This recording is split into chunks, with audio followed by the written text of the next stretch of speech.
I'm not why with you. Nah, play with you. You can nikumpa me.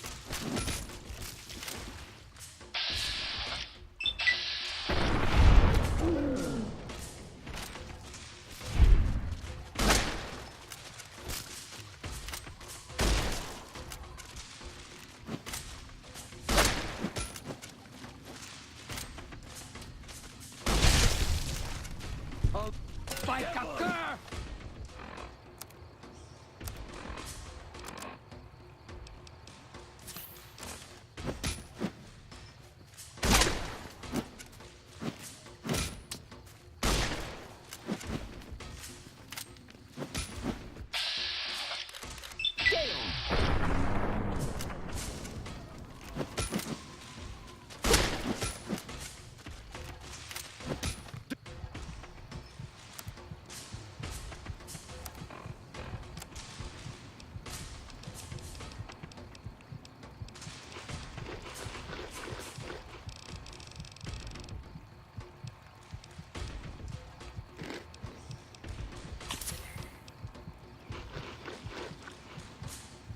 You.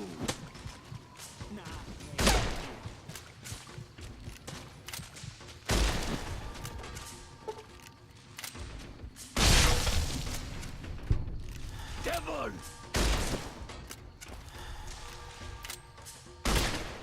You can nikumpa me.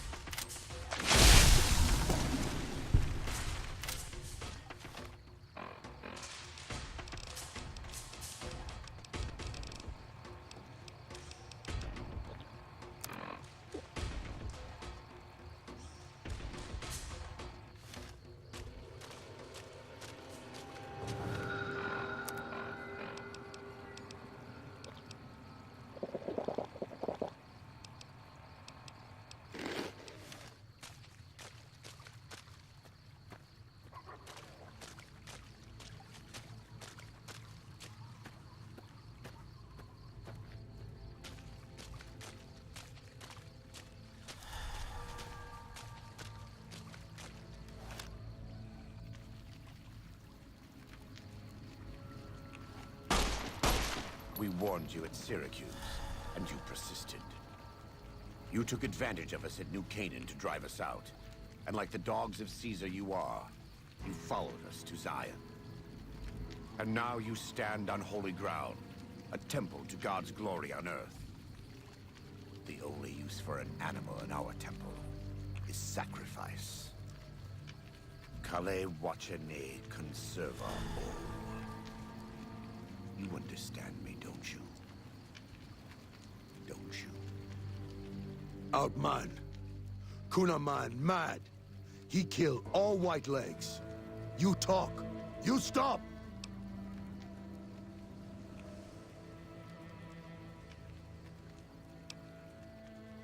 You...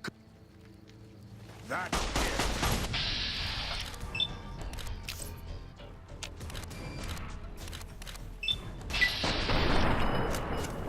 Prepare to meet your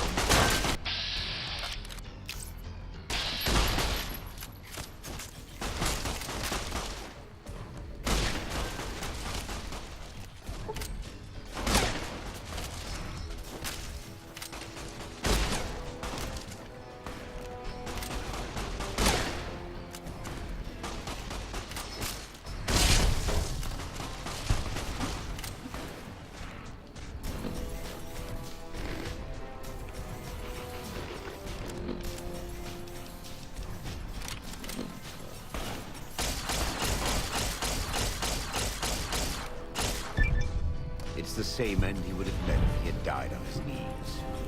But I suppose this was for the sake of the dead horses and sorrows. Still, thanks to your help and the grace of God, the White-Legged won't be troubling Zion anymore. Let's go find Daniel. Tomorrow we'll be here soon enough, and there is much to do.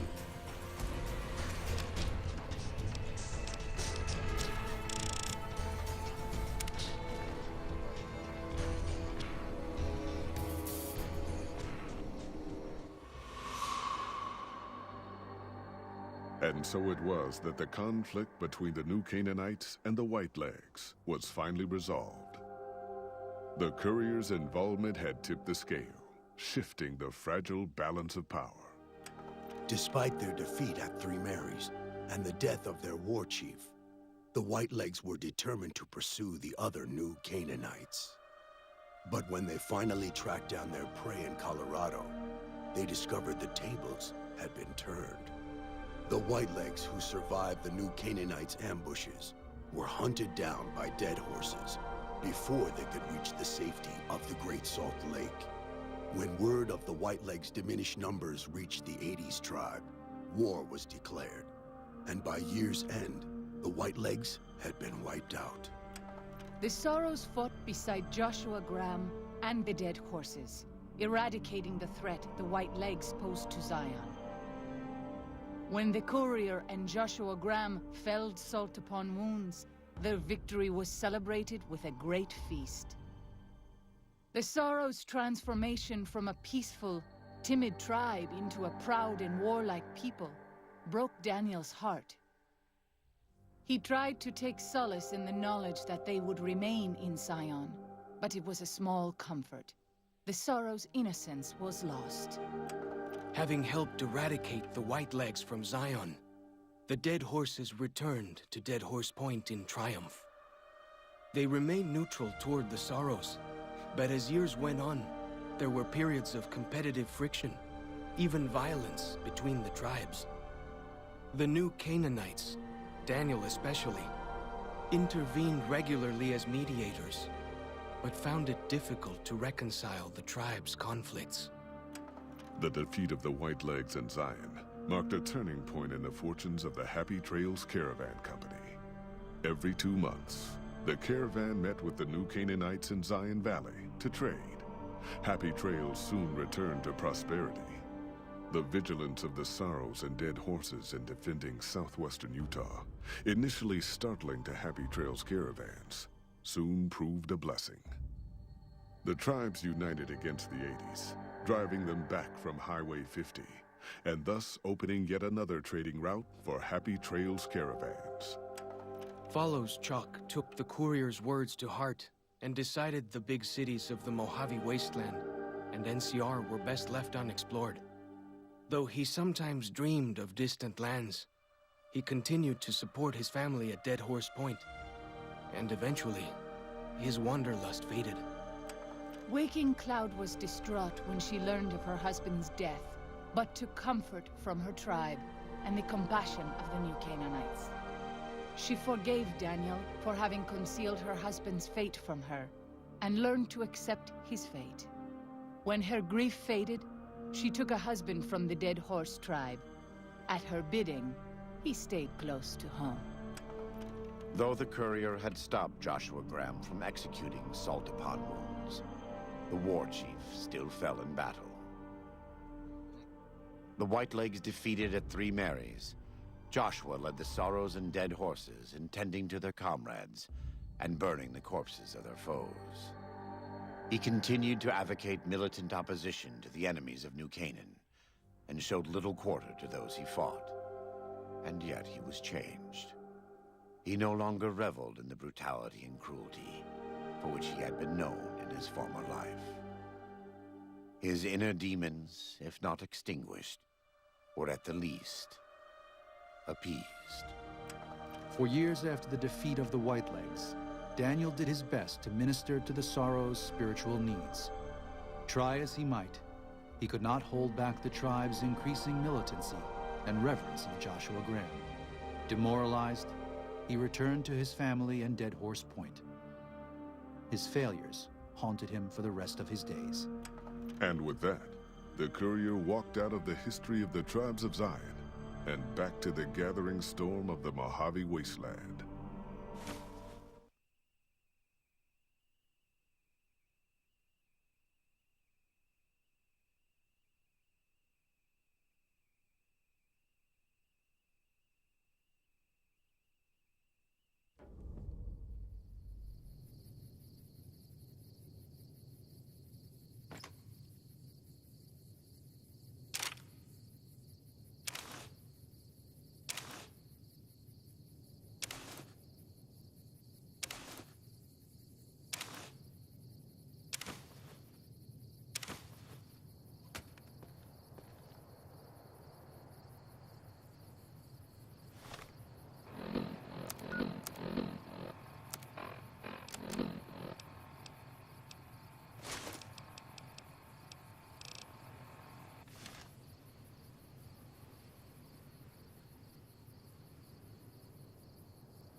Excuse me, but are you the courier who caused all of that trouble in the tops?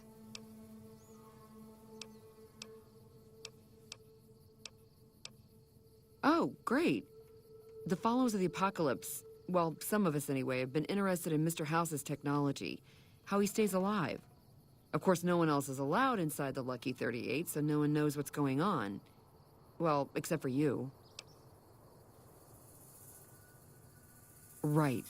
We just want to find out what sort of technology Mr. House has used to stay alive for all these years. It could be of great benefit to the people we try to help, many of whom suffer from hard-to-diagnose illnesses. Ah, I see. I suppose I can give you some medical supplies for your efforts. I assure you they will be worth plenty of caps. Great! I'll have the medical supplies for you by the time you come back. Here, take this packet sniffer. It'll allow us to intercept data on Mr. House's network. You might have to manually remove the encryption from his data network, but hopefully you won't have too much trouble. Good luck.